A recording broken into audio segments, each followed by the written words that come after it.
Assalamu alaikum wa rahmatullah, marhaban bikum fi hada vidéo. Cette vidéo-là est la suite des vidéos précédentes sur le courant alternatif monophasé. La vidéo d'aujourd'hui, on va voir tout d'abord la puissance instantanée, la puissance active, réactive et apparente, les trois types de puissance. Après, on va voir le triangle de la puissance et on va voir la puissance consommée par un dipôle. Et finalement, on va voir le facteur de puissance, son importance et comment on va le relever. Ce cours-là est très important pour les élèves et les étudiants. Donc, je vous invite à suivre avec moi jusqu'à la fin. Premièrement, la puissance instantanée. On considère un dipôle des passifs. Passif, ça veut dire il n'exige pas une alimentation pour fonctionner. Linéaire, ça veut dire sa sortie est égale à son entrée fois une constante, alimentée en régime sinusoïdal. La tension d'alimentation est sinusoïdale. Donc voilà le dipôle, sa tension d'alimentation c'est I du T et le courant qui circule dans le dipôle c'est I de T. Donc, l'expression temporelle de la tension I du T, donc c'est U, la valeur efficace, fois la racine de 2, sinus oméga T.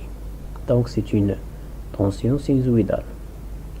Et le courant, donc, I fois la racine de 2, sinus oméga T, moins phi. Le courant est déphasé par rapport à la tension par un déphasage de moins phi. Donc la puissance instantanée est par définition le produit de la tension par le courant. Donc voilà P de T à quoi est égal? C'est la tension instantanée fois le courant instantané. Donc on va continuer de démontrer la formule de la puissance instantanée. Donc on a dit que la puissance instantanée est égale la tension instantanée fois le courant instantané. Donc, avec la formule de la tension, c'est U racine de 2 sinus oméga T. Et la formule de I de T, c'est I racine de 2 sinus oméga T. Donc, on va remplacer I de T et I de T par leur expression. Donc, on va obtenir ceci. Et on va multiplier, on va faire déplacer I à côté. Racine de 2 fois la racine de 2, c'est 2. Sinus oméga T et sinus oméga T moins phi. La voilà. Après, on va utiliser un rappel sur les formules trigonométriques. Donc, voilà le rappel. Donc, on va convertir le produit. Donc, sinus A fois sinus B est égal à 1 demi, le tout fois cosinus A moins B moins cosinus A plus B. Donc, ici A c'est oméga T et B c'est oméga T moins phi. Donc, on va appliquer cette formule-là pour convertir ce produit en soustraction. Donc, voilà. Donc, on a sinus oméga T fois sinus oméga T moins phi, c'est cosinus oméga T moins oméga T plus phi. Ça veut dire A moins B moins cosinus oméga T plus oméga T moins phi. Ça veut dire A plus B. Après, on va simplifier par 2 fois 1 demi, donc c'est 1. Et on va simplifier oméga T moins oméga T, c'est 0. Donc voilà, on va obtenir la valeur efficace de la tension fois la valeur efficace du courant. Cosinus phi moins cosinus de oméga T moins phi. Donc après, on va factoriser par la valeur efficace de la tension fois la valeur efficace du courant. Donc I fois cosinus phi moins UI fois cosinus oméga T moins phi. Donc voilà la formule de la puissance instantanée. Finalement, P de t est égal U fois I fois cosinus phi moins U fois I fois cosinus oméga t moins phi. Donc voilà la formule de la puissance instantanée.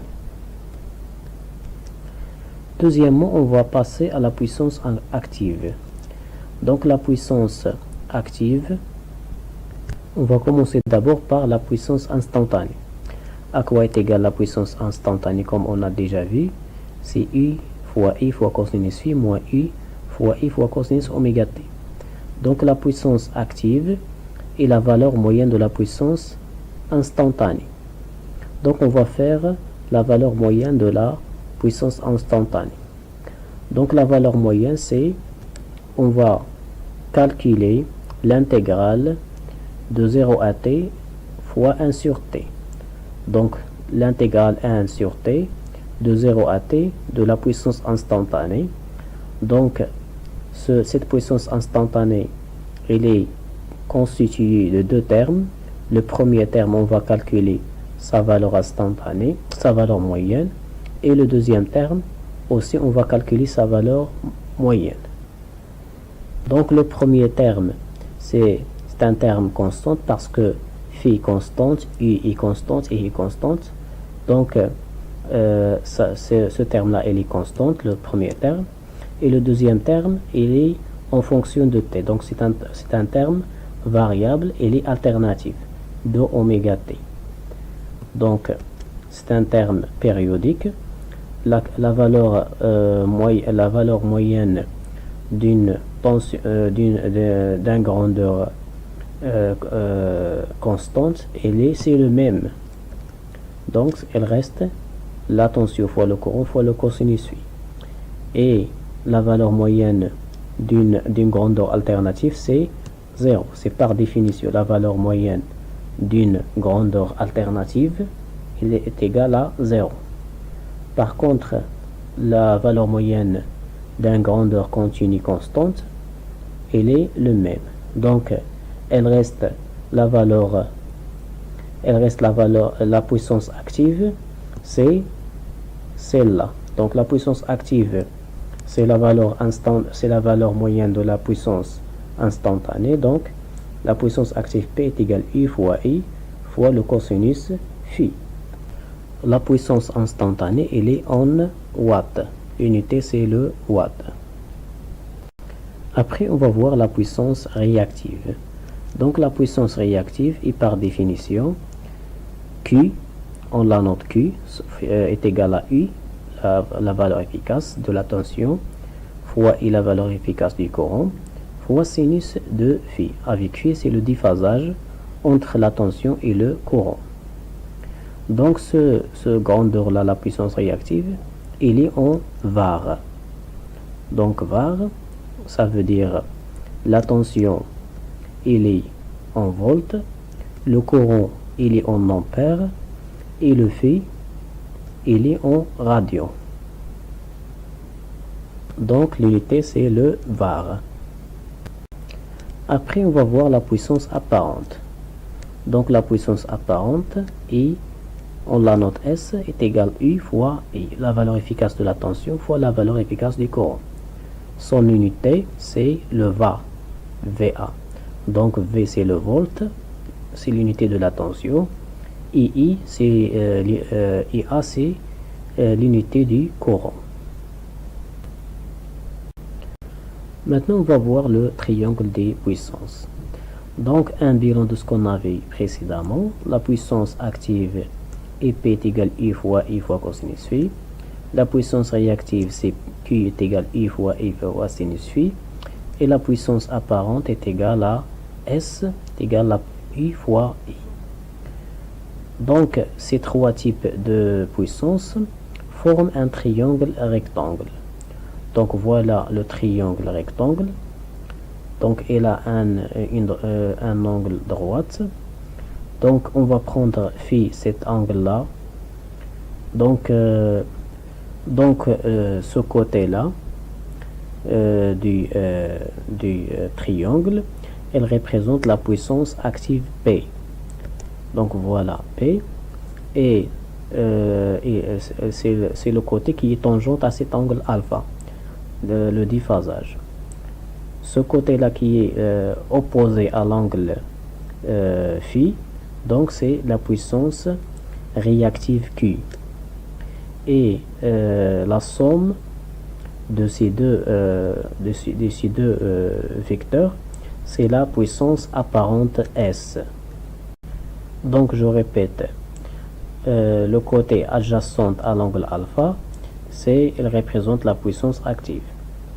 Le côté qui est opposé à l'angle phi, c'est la puissance réactive. Et l'hypoténuse, ça veut dire cet côté-là, c'est la puissance réactive, est égal à la puissance active plus la puissance réactive. Donc on va appliquer le théorème de Pythagore parce qu'on a un triangle rectangle. Donc on va commencer par le tangente alpha. À quoi est égal la tangente alpha? Donc c'est le côté opposé divisé par le côté adjacent. Donc tangente alpha est égal pi divisé par Q divisé par P. Après on va voir S. Donc on va S au carré est égal P au carré plus Q au carré. Donc S au carré est égal P au carré plus Q au carré. Si nous voulons juste S, on va appliquer la racine carrée. Donc S est égal à la racine carrée de P au carré plus Q au carré. Maintenant on va voir la puissance consommée par un des pôles et on va prendre une résistance. Donc voilà une résistance.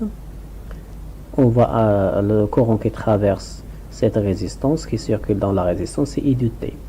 Et la tension appliquée au bord de la résistance, c'est R. C'est U. Donc I à quoi est égal? C'est I fois la racine de 2 sinus oméga T. Et la tension, comme on a déjà vu précédemment, I fois la racine de 2 sinus oméga T.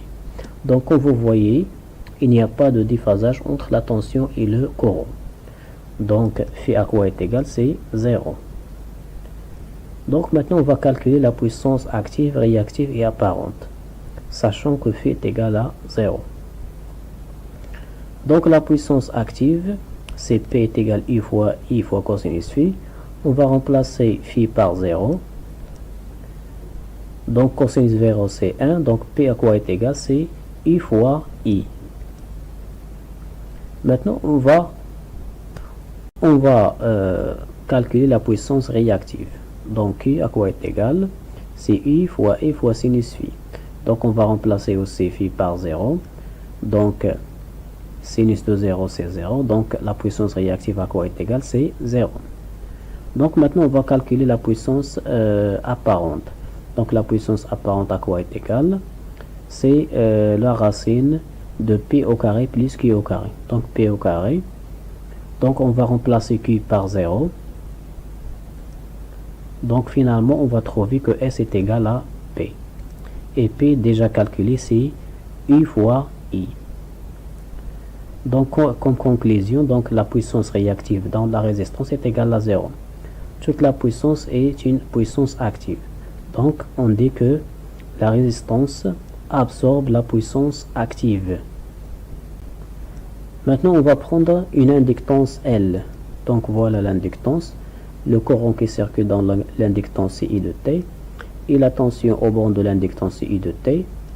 Donc I de T c'est U sinus oméga T. Et la tension, donc c'est oméga T plus P sur 2. Donc comme vous voyez la tension, il y a un déphasage de P sur 2. Donc à quoi est égal phi? C'est la phase à l'origine de la tension moins la phase à l'origine du courant. La phase à l'origine du courant est égale à 0. Donc est égal P moins P sur 2 moins 0, c'est P sur 2. Donc phi est égal à P sur 2. On va calculer la puissance active. Donc par définition I fois cosinus phi, on va remplacer phi par P sur 2.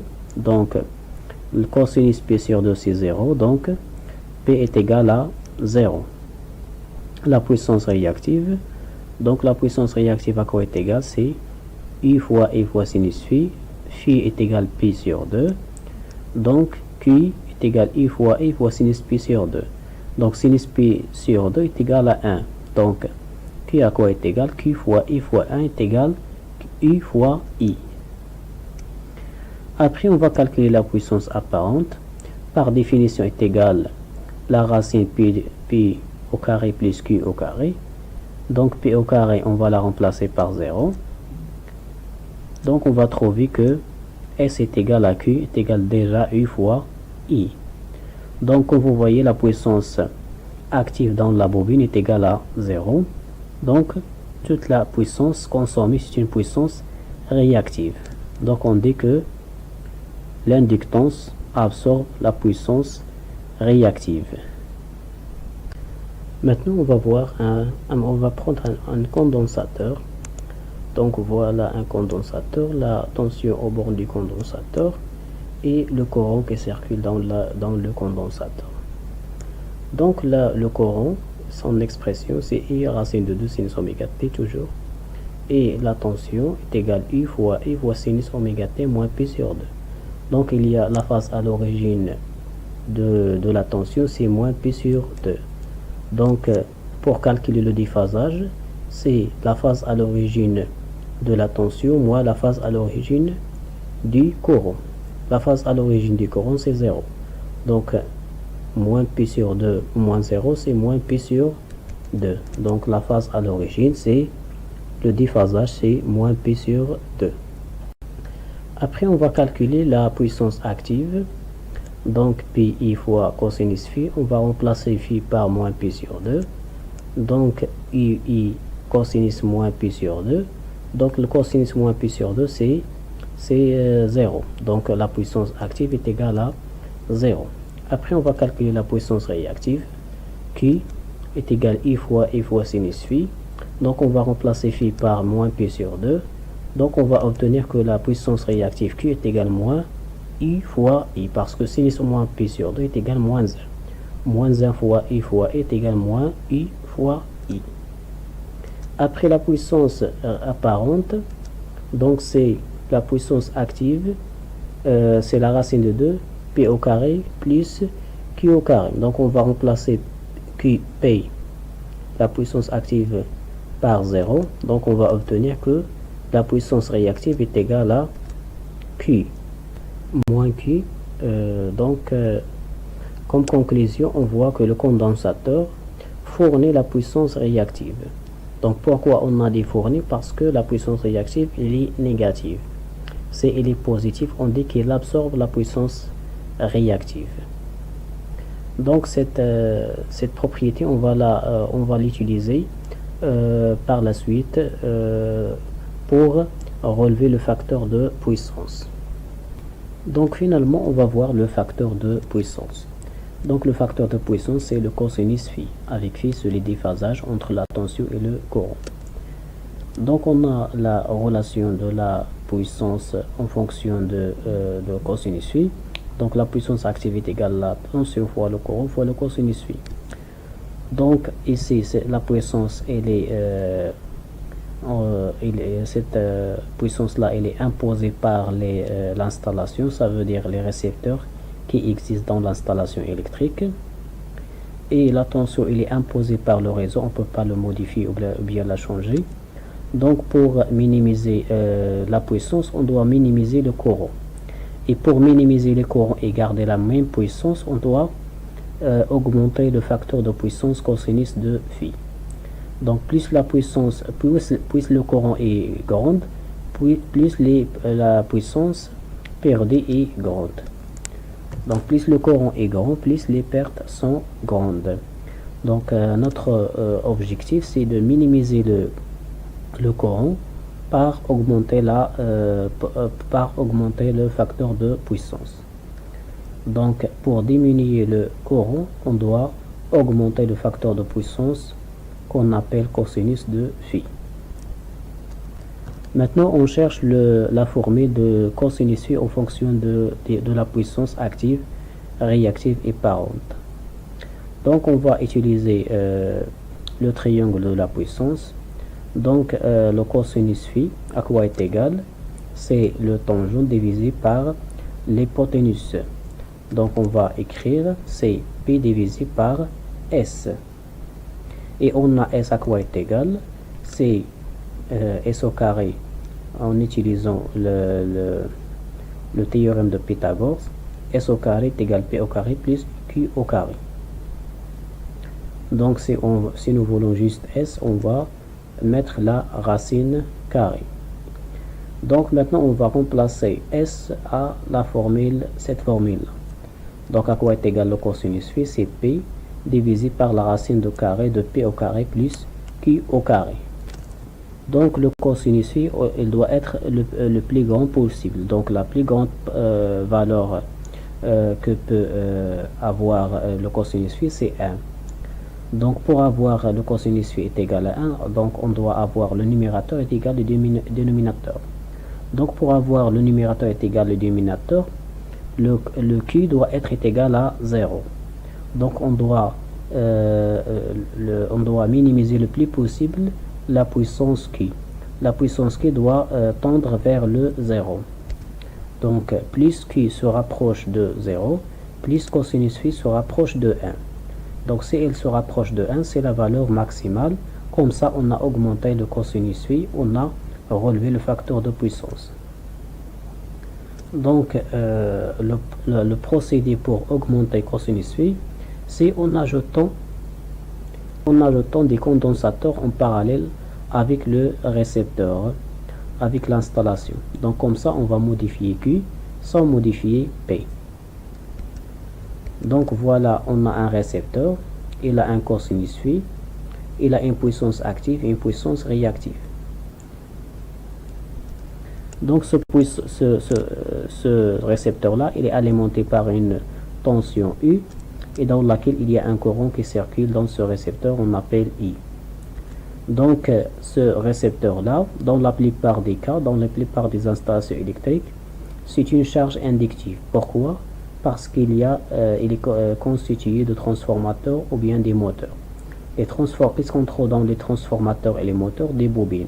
Donc la charge est inductive. Donc qu'est-ce qu'on va faire? Pour relever son facteur de puissance, il faut ajouter des condensateurs en parallèle. Donc on va ajouter un condensateur en parallèle pour augmenter le cosinus phi. Donc on va diminuer Q, la puissance réactive, et P reste la même. Donc maintenant on a un courant qui circule, une partie du courant va circuler dans le condensateur et l'autre va partir vers le récepteur. Donc notre objectif, c'est dimensionner le condensateur. Ça veut dire calculer la valeur du condensateur à mettre en parallèle pour avoir un cosinus phi prime recherché souhaité. Donc on doit calculer la valeur du condensateur qu'on va mettre ici en parallèle avec le récepteur. Donc maintenant on va utiliser le triangle de la puissance. Donc le récepteur seul, il a une puissance P, il a une puissance Q, puissance active P et puissance réactive Q. Donc on va déplacer cette puissance réactive pour pouvoir calculer ou bien tracer la valeur de la puissance apparente du récepteur. Donc voilà S. Donc voilà l'angle qui existe entre S et P, c'est l'angle alpha phi.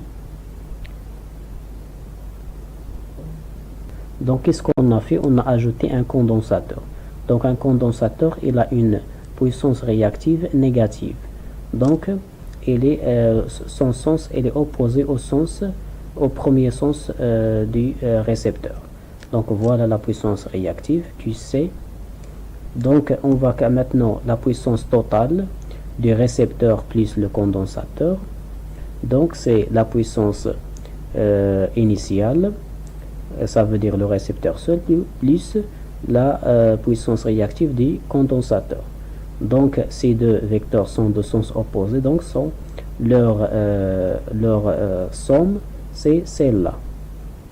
Donc voilà la somme de la puissance réactive de l'ensemble, le condensateur plus le récepteur. Donc on va déplacer cette puissance réactive ici pour pouvoir tracer la puissance réactive, la puissance apparente. Donc voilà, on va déplacer cette puissance réactive trouvée. Donc voilà la puissance apparente de l'ensemble récepteur plus le condensateur. Et voilà le cosinus phi prime de l'ensemble. Donc comme vous voyez ici, on a diminué l'angle de déphasage. Ici il est grand, ici il est petit, par la diminution de la puissance réactive. Donc maintenant on va mettre la puissance active réactive pour le récepteur seul, pour le condensateur seul et pour l'ensemble. Donc la puissance active de récepteur seul déjà donné c'est P, et la puissance réactive c'est Q. À quoi est égal Q? C'est P fois la tangente de phi. Si on va utiliser le tangente, ça veut dire la puissance réactive divisée par la puissance active.